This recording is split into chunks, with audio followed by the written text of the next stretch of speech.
धेरै खुसी भएको थियौँ अनि कुवरलाई पनि धेरै धेरै धन्यवाद। 2022년 말 우리나라에서 네팔에 보낸 한국 생명이 드디어 놀라운 결실을 맺었다는 소식입니다. 네팔인들은 누구보다 감동하여 한국에 감사한다는 의미를 내보였고 국내 언론뿐 아니라 외신에서도 세계 최초로 이뤄진 일에 놀란 반응을 보였는데요. 그러면 자세히 알아보겠습니다. 네팔은 전 세계에서 가장 빈곤한 나라 중 하나인데요. 네팔의 1인당 GDP는 약 1,400달러에 불과하고 심지어 네팔 인구의 25%가량이 하루에 1,000원 이하로 생활하고 있을 정도입니다. 우리나라 1인당 GDP가 32,000달러 정도이니 약 20배 이상 차이가 나는 것인데요. 네팔은 많은 구릉지대를 보유하고 있어 목축업 발달에 유리하지만 열악한 네팔 토종 젖소 품종, 부족한 낙농 기술, 그리고 낙후된 사육시설의 한계로 인해 자급자족도 힘들 정도로 상황이 좋지 못하고 빈곤의 되물림에서 벗어나지 못하고 있습니다. 실제 네팔은 약 750만 마리의 젖소를 사육하고 있지만 그 생산성은 매우 낮은 수준입니다. 세계 상위권 수준인 우리나라 젖소는 한 마리가 매년 약 9,000kg의 우유를 생산해내는데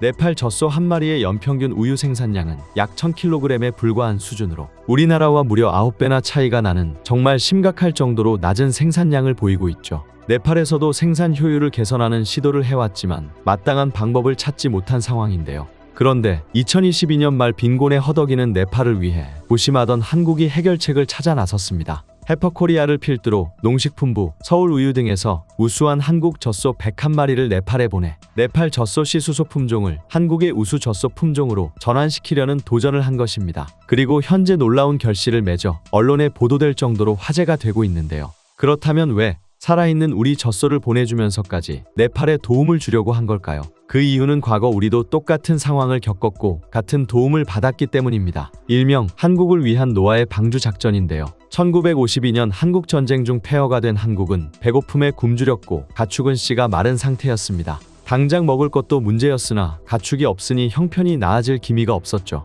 그런데 이때 해퍼 인터내셔널에서 한국에 손을 내밀어 주었는데요. 1952년 아직 한창 전쟁 중임에도 불구하고 해퍼 인터내셔널은 노아의 방주라는 작전하에 산란계용 종란 21만 6천 개를 미국 수송기에 실어 우리나라로 보내주었습니다. 게다가 이후 25년간이나 배와 비행기를 통해 수천 마리, 염소 222마리, 돼지 331마리, 닭, 토끼, 벌통 등 가축 3,200여 마리를 우리나라에 지원해 주었죠. 해퍼 목동들이 한국을 위해 직접 가축을 배에 싣고 바다 건너 한국으로 온 것인데요. 가축을 찾아보기 힘들었던 우리나라에서는 생존과 발전의 바탕이 될 소중한 선물이었습니다. 당시 해퍼 인터내셔널을 통해 한국에 온 가축들은 고아원, 빈곤 농가, 학교 등으로 보내졌고 빈곤 농가들이 자립하는 데 도움이 됐을 뿐 아니라 축산 및 낙농 발전의 기반이 되었습니다. 그 덕분에 50여 년 전까지만 해도 젖소 한 마리당 우유 생산량이 고작 10리터에 불과했던 우리나라는 현재 마리당 우유 생산량이 33리터를 기록하는 세계 상위권의 낙농 강국으로 성장했죠. 그렇게 수혜를 받은 우리나라가 스스로 경제적 성장을 이뤄 다시 돌려주자는 취지로 해퍼코리아가 설립되었고 2022년 말 해퍼코리아의 주도하에 101마리의 우수한 한국소를 네팔에 보낸 것인데요. 우리나라는 단순히 품종이 우수한 젖소를 네팔 빈곤 농가에 보내주는 것을 넘어 젖소 농가별로 교육을 진행하고 전문가를 파견해 후속 조치를 하고 있습니다. 농림축산식품부, 서울우유 등에서 파견한 인공수정 수의사 등 전문가들은 네팔을 수시로 찾아 축사와 젖소 상태 점검 및 인공수정을 지원하고 바이오가스 워터탱크 축사 울타리 설치 등 시설 지원을 이어오고 있죠. 우리나라에서 보낸 젖소는 기존 네팔의 젖소에 비해 높은 산유량을 보이는 만큼 네팔 어린이들에게 꼭 필요한 영양소를 제공하고 빈곤 농가가 자급자족할 수 있는 기회를 제공하며 지역사회의 발전 기반을 마련해주고 있는데요. 어떻게 보면 단순히 젖소일 뿐이지만 빈곤 속에서는 정말 기쁘고 가장 소중한 재산이자 미래를 꿈꿀 수 있게 해주는 소중한 희망인 만큼 네팔 사람들은 기쁘고 감동받은 표정으로 한국에 감사를 전하고 있습니다. 또 최근에는 네팔로 날아간 한국 젖소로부터 놀라운 결실도 있었는데요. 몇 달 전 네팔에 정착한 젖소 101마리 중 74마리가 인공수정을 통해 임신에 성공한 가운데 서울우유에서 기증한 젖소 토시리가 처음으로 첫 송아지를 출산하는데 성공한 것입니다.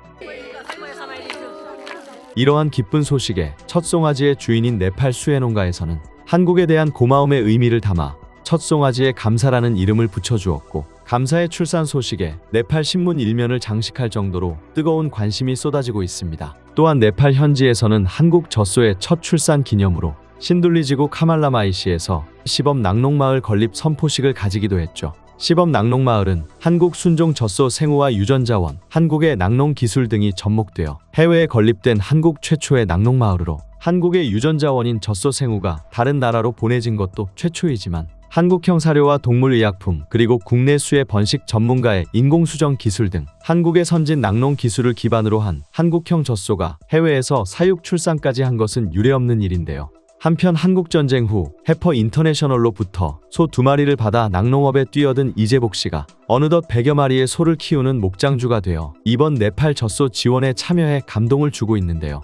우리도 6.25 전쟁으로 어려운 시절이 있었다. 그 힘든 시절 해퍼로부터 소 2마리를 받아 얼마나 기뻤는지 모른다. 지금 100여 마리의 소를 키우는 목장을 일군 것도 그 덕분이다. 원조를 받아 이만큼 살게 됐는데 우리도 네팔로 보내줘야 하지 않겠나 생각했다. 우리가 보낸 소들이 좋은 새끼를 낳아 네팔의 한국 젖소가 넘쳐나기를 바라는 마음이 간절하다. 그는 네팔 축산농가에 작은 도움이 됐으면 한다며 젖소 2마리를 흔쾌히 기증했는데요. 해퍼 측에 따르면 수혜를 받은 이들 중에 스스로 경제적 성장을 이뤄 나눔을 돌려준 것은 해퍼 역사상 이재복 씨가 처음이라고 합니다.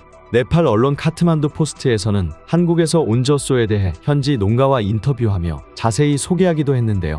한국은 네팔 농가들에게 암소 101마리를 선물했습니다. 한국 암소를 받은 아데이칼은 오늘 한국 젖소로부터 우유 30리터를 얻었습니다. 하루에 3번씩 젖소에 젖을 짜낸다는 아데이칼은 한국 젖소에 대해 이렇게 말했습니다. 나는 매일 30리터의 우유를 먹게 될 것이라고는 상상도 하지 못했습니다. 이는 우리가 지역 품종에서 얻는 우유의 3배가 넘는 수치입니다. 아데이칼의 한국 소가 최초로 송아지를 낳았습니다. 한국어로 감사합니다라는 뜻의 감사로 이름 지어졌습니다.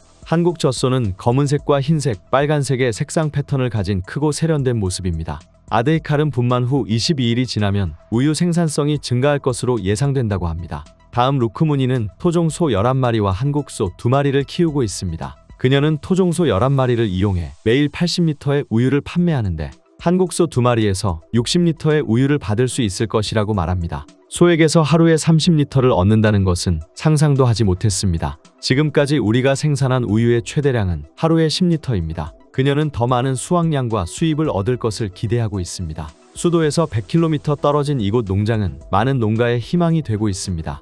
전쟁을 겪으며 가축이 없어 지원을 받은 우리나라가 어느덧 눈부시게 성장하여 다른 나라에 지원을 하고 있다는 사실이 기쁜데요. 그러면 네팔에 간 우리의 젖소들이 건강하게 잘 지내길 바라면서 오늘 영상은 여기까지 하도록 하겠습니다.